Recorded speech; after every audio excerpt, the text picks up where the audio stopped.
오늘 본문을 교훈 삼아 그리스도가 존귀하게 되게 하려는 그런 삶이 어떤 삶인가를 한번 생각해 보려고 합니다. 세상을 살아가는 사람들이 한결같이 어떻게 살아가는 것이 잘 사는 걸까 생각하고 부단히 노력을 합니다. 그래서 돈, 권력, 배움, 좋은 집과 차, 아름다움을 가지려고 노력을 합니다. 그러나 분명한 사실이 하나 있습니다. 권력 있고 큰 집에서 산다고 해서 행복한 것일까요? 많이 배우고 능력이 있다고 해서 하루 10끼를 먹나요?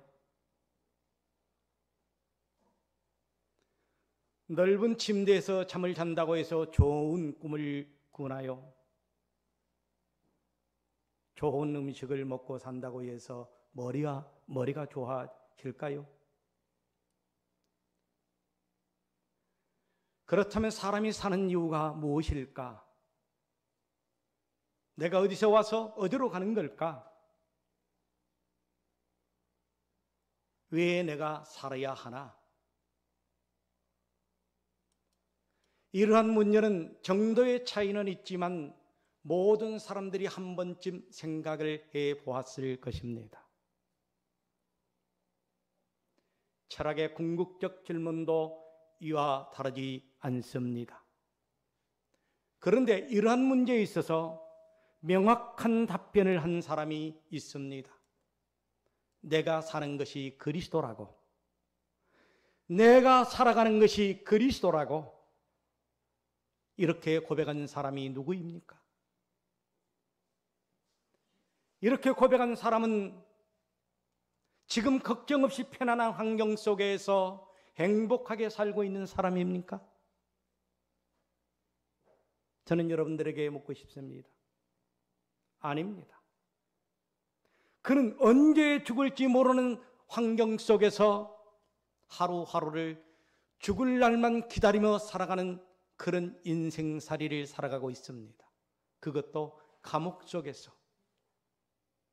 사형 선고를 받은 사람입니다.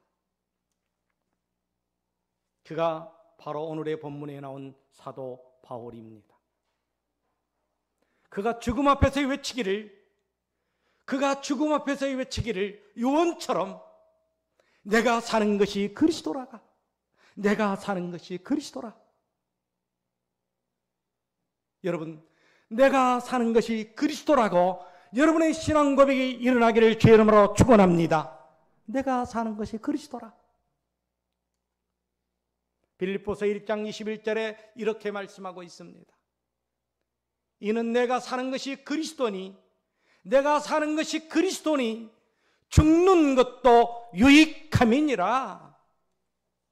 여기서 이는으로 시작하는 문장은 사도 바울이 살아가는 존재, 이유를 말하고 있는 것입니다.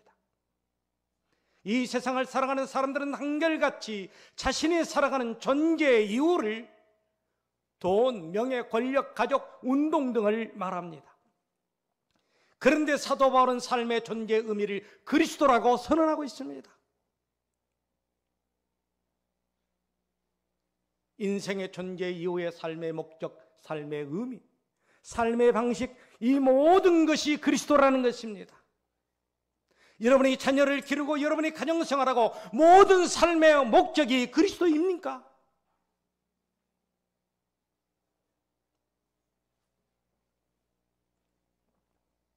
당시 그 유대인들은 예수를 믿는 사도 바울을 향하여 조롱합니다.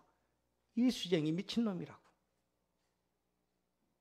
예수에 미친 사람, 정말 그는 예수에 미친 사람이었습니다. 아니, 예수에 완전히 반해버린 사람이었습니다.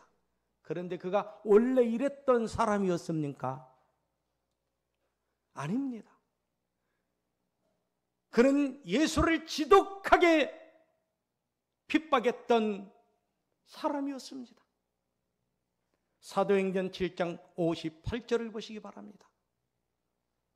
성 밖으로 내치고 돌로 칠세 증인들이 옷을 벗어 사울이라 하는 청년 발 앞에 두니라.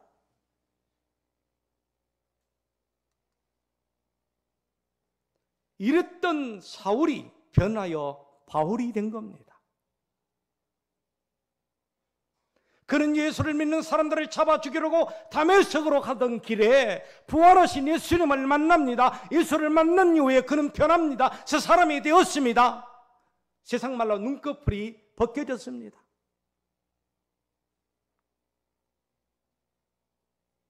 예수를 만난 이후에 그는 이런 고백을 합니다. 디모데전서 1장 13절에서 뭐라고 말합니까? 한번 읽어보시기 바랍니다. 내가 전에는 비방자요 박해자요 폭행자였으나 도리어 긍휼을 입는 것은 내가 믿지 아니할 때 알지 못하고 행하였습니다. 알지 못할 때는 그런 사람이었습니다. 알지 못할 때는 그리스도를 비방했던 사람이었습니다. 알지 못할 때는 그리스도를 핍박하는 사람이었습니다. 그런데 예수를 만나고 변화됐다라는 겁니다. 여러분, 예수를 만나고 변화되었습니까? 삶의 가치와 의미, 목표가 달라졌습니다.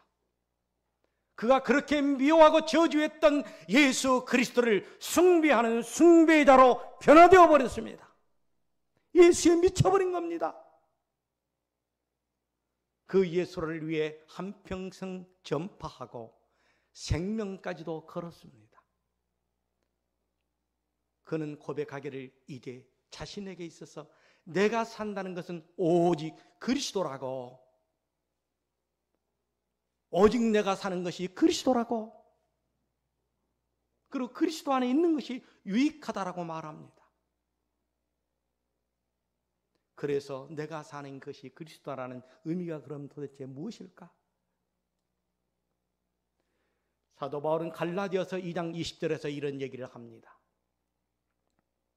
함께 우리 읽어보시기 바랍니다. 내가 그리스도와 함께 십자가에 못 박혔나니 그런즉 이제는 내가 사는 것이 아니요 오직 내 안에 그리스도께서 사시는 것이라. 이제 내가 육체 가운데서 사는 것은 나를 사랑하사 나를 위하여 자기 자신을 버리신 하나님의 아들을 믿는 믿음 안에서 사는 것이라. 나를 위해서 십자가를 지신 예수 그리스도를 위해서 살아간다고 그렇게 고백하고 있는데, 여러분을 구원해 주시고 여러분을 선택해 주신 예수 그리스도를 위해서 여러분 살아가고 있습니까?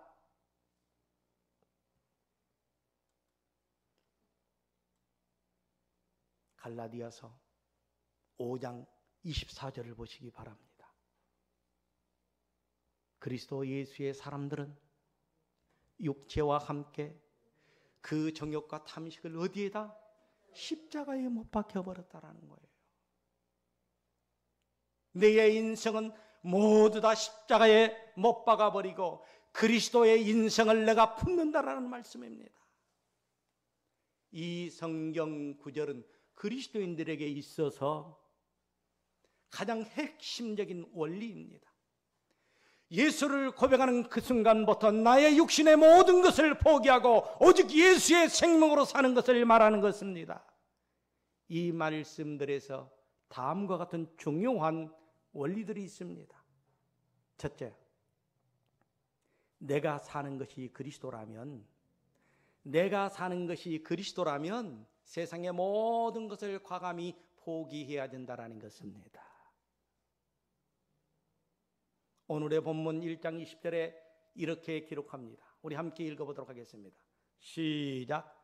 나의 간절한 기대와 소망을 따라 아무 일에든지 부끄러워하지 아니하고 지금도 전과 같이 온전히 담대하여 살든지 죽든지 내 몸에서 그리스도가 존귀하게 되게 하려 하나니. 내 몸에서 그리스도가 나타나게 하려니. 여러분의 삶 속에서 그리스도가 나타나고 있습니까? 여러분의 모습이 예수입니까? 세상 사람들은 교회를 다니지 않습니다. 예수를 믿지 않습니다. 그러나 내 삶을 보고 저 사람이 진짜 예수쟁이다, 가짜 예수쟁이다 그렇게 얘기합니다. 그래서 그리스도인들은 내 안에 계신 예수가 있기에 예수처럼 행동해야 되는 거예요. 믿습니까?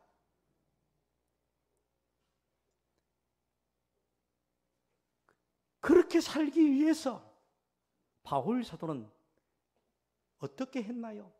빌립보서 3장 7, 9절에 이렇게 고백합니다. 그렇게 살아가기 위해서 시작. 그러나 무엇이든지 내 육이 하던 것을 내가 그리스도를 위하여 다 해로 여기. 10절 다시 한번. 무엇이든지 내게 유익하던 것을 내게 유익하던 것, 내게 유익보다는 오직 그리스도의 유익을 먼저 생각했던 바울 사도의 마음이 여러분의 마음이 되기를 주의 이름으로 축원합니다. 내게 유익하던 것 8절을 보시기 바랍니다. 또한 모든 것을 해로 여겨 내 주 그리스도 예수를 아는 지식이 가장 고상하기 때문에 내가 그를 위하여 모든 것을 잃어버리고 뭘로? 똥같이 여겨. 배설물로 여기면 그리스도를 얻고, 자 시작. 내가 율법으로 난 것이 아니요 오직 그리스도의 믿음으로 말미암는 것이니 그 믿음으로 하나님께로부터 나느라. 할렐루야. 여러분은 믿음으로 다시 거듭난 새 생명이라는 것을 믿으시기를 바랍니다. 예수를 만난 후 자기의 유익했던 모든 것을 해로 여기고 과감히 버렸습니다. 예수를 아는 것이 가장 고상한 것이라고 고백합니다. 그럼 도대체 사울의 스펙이 어느 정도였기에 이런 고백을 하나? 도대체 사울이 어느 정도의 스펙을 가지고 있기에 이런 고백을 하나? 자, 빌립보서 3장 5, 6절을 보시기 바랍니다. 대단한 사람입니다. 자, 함께 읽어보시기 바랍니다. 시작.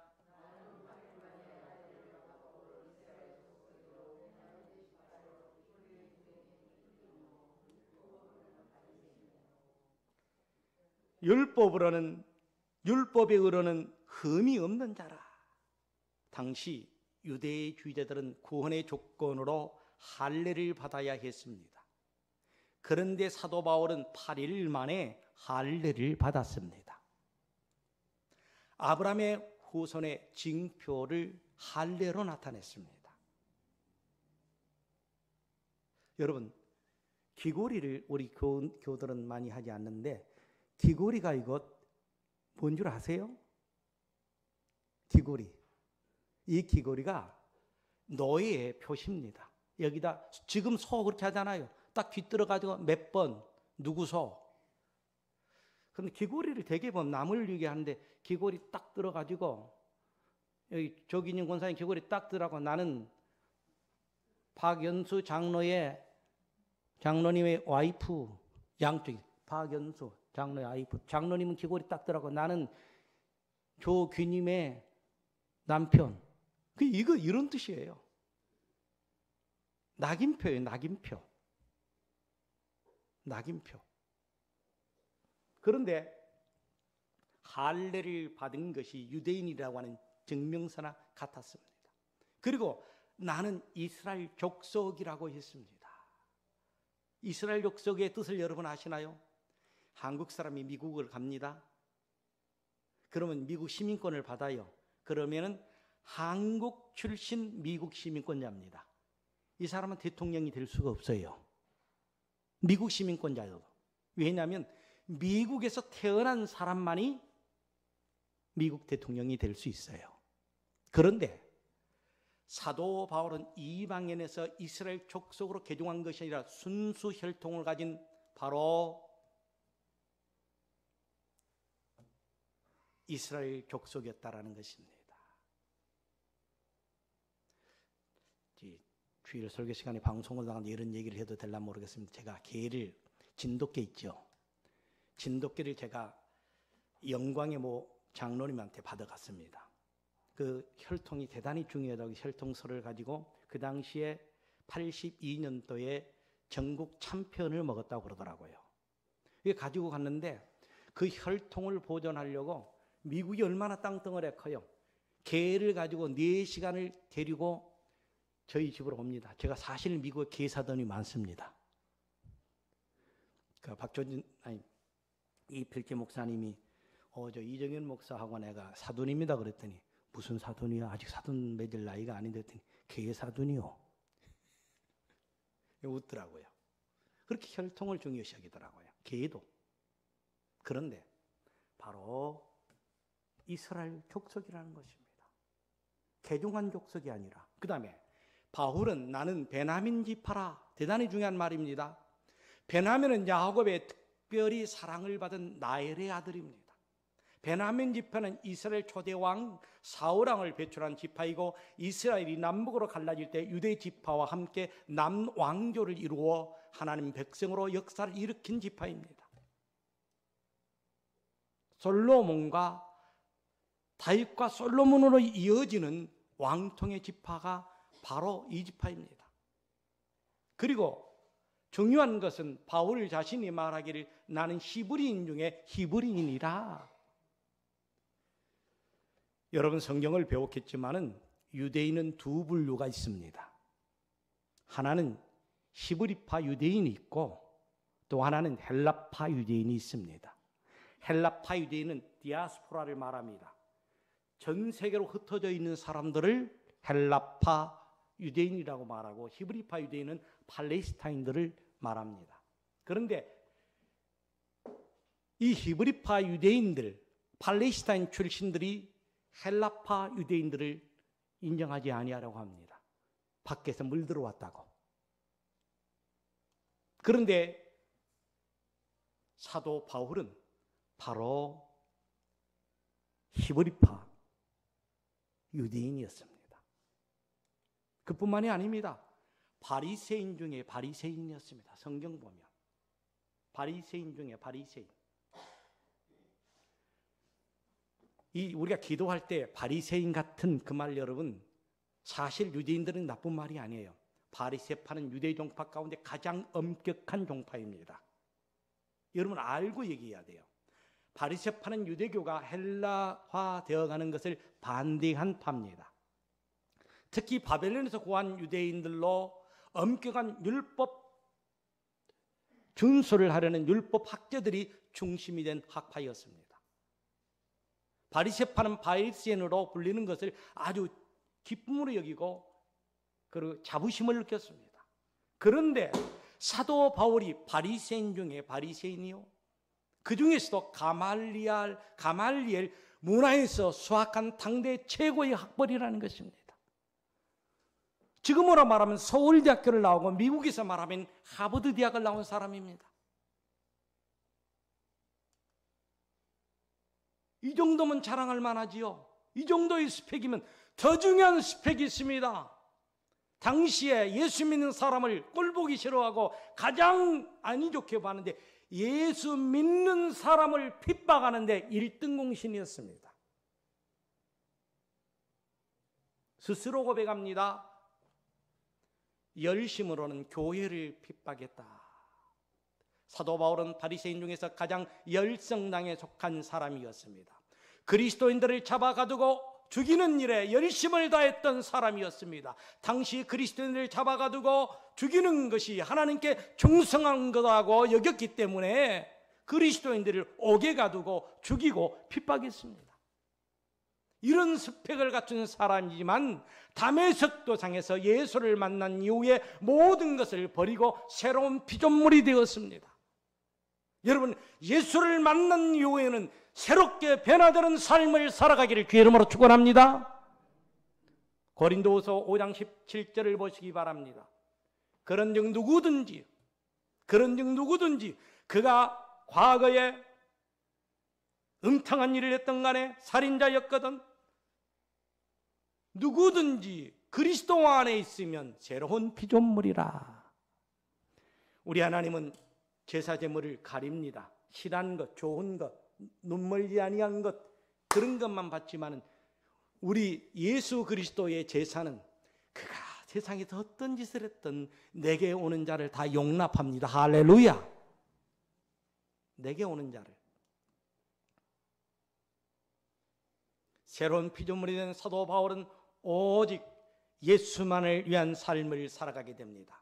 사랑하는 성도 여러분, 예수를 진실로 믿는다면 버릴 것은 과감히 버리고 포기할 것은 과감히 포기하고 예수 그리스도 안에서 하나님의 뜻을 따라 아름답게 살아가는 성도들이 되길 간절히 소망합니다. 김상현 목사님이라는 분이 계십니다. 이 목사님은 서울대 의대를 나오셨습니다. 심장내과 의사로 돈을 잘 버는 사람이었습니다. 누가 보더라도 부러울 것이 없는 사람이었는데 그분이 먼저 예수를 믿는 것이 아니라 부인이 먼저 예수를 믿었습니다. 부인 때문에 혹시 우리 교회 장로님 되신 분 있습니까? 아무도 없는 거 보니까 다 우리 장로님들이 먼저 예수 믿어가지고 다 권사가 되었나 봐요. 할렐루야.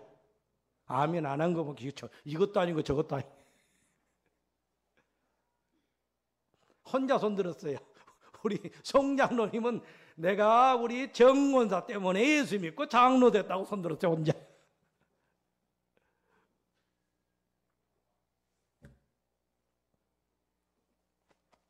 이 김상현 목사님은 간절히 기도했습니다. 부인이 하나님의 주신 이 의술을 통해서 아름다운 일을 할 수 있도록 은혜를 베풀어 주세요.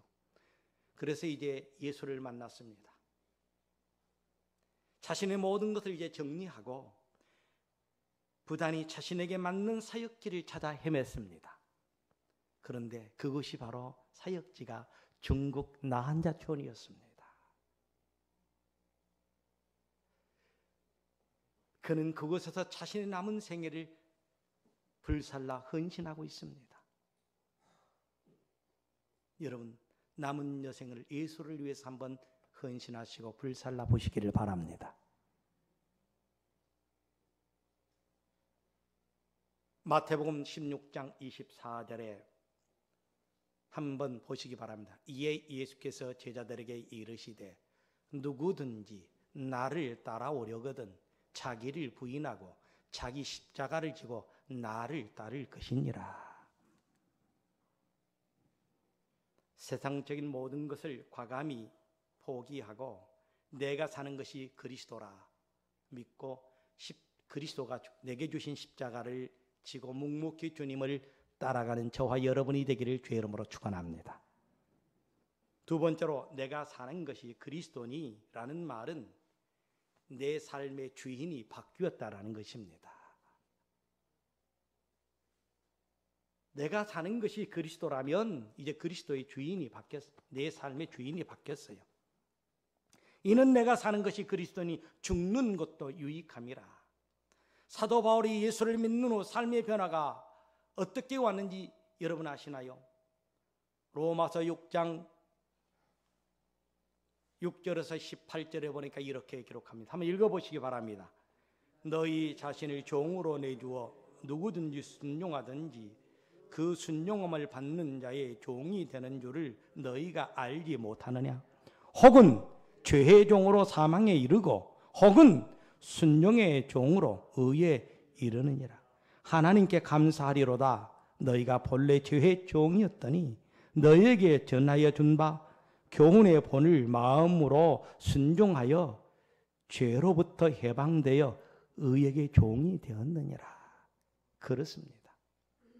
예수 그리스도를 믿음으로 예수와 연합된 하나님의 자녀는 이제까지 죄의 종으로서 살았던 삶이 예수 그리스도가 주관하는 예수의 종의 삶을 살아야 합니다. 사도 바울은 그의 서신에서 한결같이 서두에 자신을 예수의 종이라고 언급하고 있습니다. 종은 자기의 권한이 없습니다. 종은 자기의 소유물도 없습니다. 주인이 하라는 대로 충성껏 최선을 다하는 것뿐입니다. 그래서 사도 바울은 이런 고백을 합니다.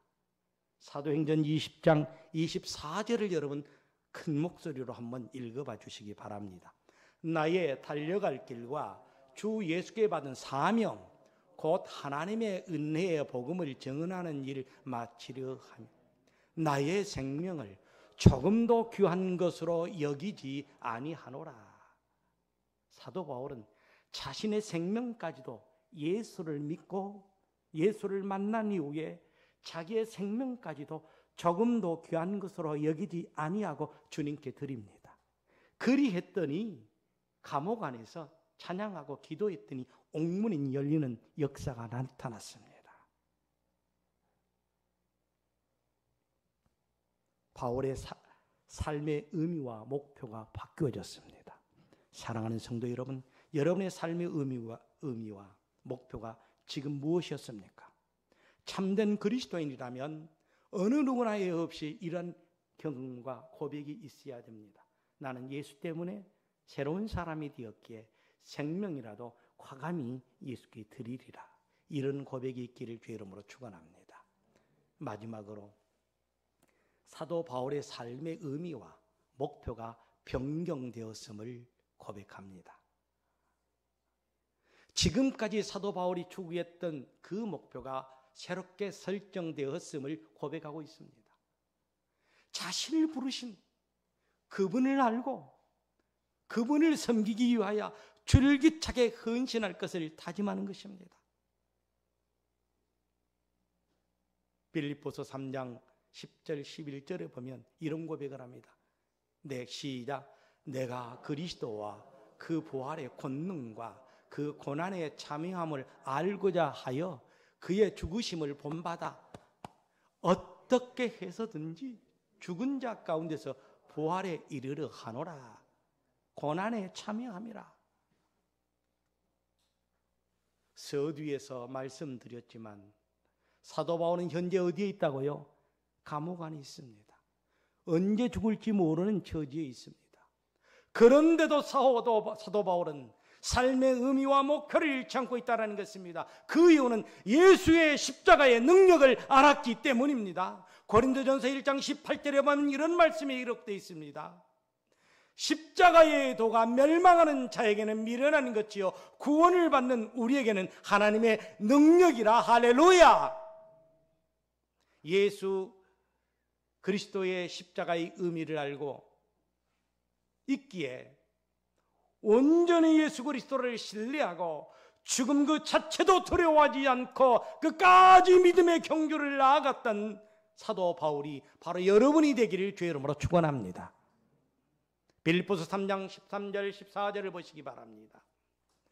형제들아, 나는 아직 내가 참는 줄을 여기지 아니하고 오직 한 일 즉 뒤에 있는 것은 잊어버리고 과거는 잊어버리고 앞에 있는 것 잡으려고 표대를 향하여 그리스도 예수 안에서 하나님이 위해서 부르심의 상을 위하여 쫓아가노라. 여러분에게 아름다운 상을 주시려고 기다리고 계십니다. 말씀을 정리하겠습니다. 사랑하는 우리 서울 비전교회 교회 여러분, 정말로 사명 따라 살아가시기를 바랍니다. 우리 하은이 청년이 반주를 하는데 이 젊은 청년이 얼마나 놀고 싶겠어요. 다들 예수 안 믿는 친구들이 커피 먹자 뭐 먹자 점심, 그래도 자기가 맡은 사명을 위해서 여기 앉아 있는 거예요. 이 목사가 설교 한 편을 만들기 위해서 그 사명을 이행하기 위해서 화요일부터 주일 오늘 아침까지 일부 설교 끝난 이후까지 다시 수정하고 또 기도하고 말씀을 묵상하고 선포하는 거예요. 이것이 하나님이 내게 주는 사명이기에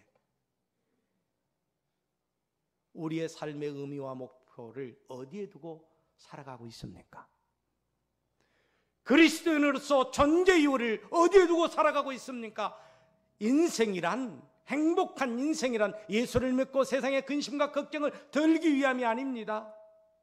아니면 죽어서 천국 가기 위함도 아닙니다. 성도의 존재 이유는 예수 안에서 살기 위함이요, 인생의 의미를 예수 안에서 찾기 위함이요, 여러분의 삶의 의미를 예수 안에서 찾으시기를 바랍니다. 그 예수를 인생의 목표로 설정하고 그 예수를 붙들고 끝까지 달려가는 저와 여러분이 되기를 주의 이름으로 호소합니다. 이제 자신만을 위하여 호의호식하는 것이 아니라 나를 죄 가운데서 불러내신 그분의 의도의 목적을 따라 내 삶을 불살라보자는 것입니다. 그것이 내 삶 속에서 그리스도를 존귀케 하는 겁니다. 그 삶이 그리스도의 영광을 드러내는 것입니다. 이러한 것이 그리스도 안에 사는 의미요, 방식이요, 목표인 것입니다. 사도 바울이 그렇게 살았습니다. 한평생 헌신했습니다. 여러분들도 이러한 인생의 목표로 죽도록 충성하시는 주님의 백성들이 되시기를 다시 한번 주의 이름으로 축원합니다. 이러한 삶을 살아갈 때 인생의 참된 행복과 만족과 희열이 있을 것입니다. 내가 무엇을 하든지 나는 그리스도를 위해서 한다. 기도하겠습니다.